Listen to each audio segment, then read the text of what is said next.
Geology and mining വകുപ്പിന്റെ അനുമതിയില്ലാതെ മാലിദ്വീപിലേക്കുള്ള കരിങ്കല്ലുകൾ കയറ്റിക്കൊണ്ടുപോകാനുള്ള ശ്രമത്തിന് തിരിച്ചടി. ബേപ്പൂർ പോർട്ടിൽ നിന്നും പുറപ്പെടുന്നതിന് തൊട്ടുമുൻപ് ജില്ലാ ഭരണകൂടം അനുമതി നിഷേധിക്കുകയായിരുന്നു. പരിസ്ഥിതി പ്രവർത്തകരുടെ എതിർപ്പിനെ തുടർന്നായിരുന്നു നടപടി.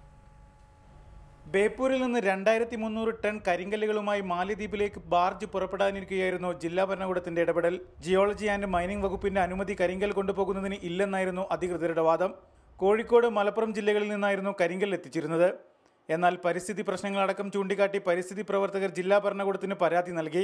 വിദേശത്ത് പ്രവർത്തിക്കുന്ന ഏജൻസികൾക്ക് നമ്മുടെ പ്രകൃതി വിഭവങ്ങളെ, നമ്മുടെ മലകളെ തീരെഴുതി കൊടുക്കുന്ന ഒരു തീരുമാനമാണ് സത്യത്തിൽ ഉണ്ടായിട്ടുള്ളത്. അതിനെതിരെ ഇന്ന് തന്നെ സ്റ്റോപ്പ് മെമ്മോ കൊടുക്കുകയും ജനങ്ങളുടെ ആശങ്ക ദൂരീകരിച്ചതിന് ശേഷം മാത്രമേ ഈ ബാർജ് ഇവിടുന്ന് വിടാവൂ എന്നാണ്. ഇതും അനുമതി നിഷേധിക്കുന്നതിനിടയാക്കി.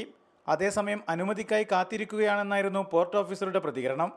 ജിയോളജിക്കൽ ഡിപ്പാർട്ട്മെൻറ്റ് ചില പേപ്പേഴ്സ് എക്സ്പോർട്ട് ചെയ്യുന്ന അവരുടെ നിന്ന് ചോദിച്ചിട്ടുണ്ട്. അവരത് സബ്മിറ്റ് ചെയ്തു.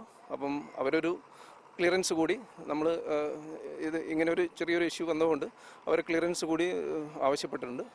നേരത്തെ തൂത്തുക്കുടി വഴിയായിരുന്നു കരിങ്കൽ മാലിദ്വീപിലേക്ക് കൊണ്ടുപോയിരുന്നത്.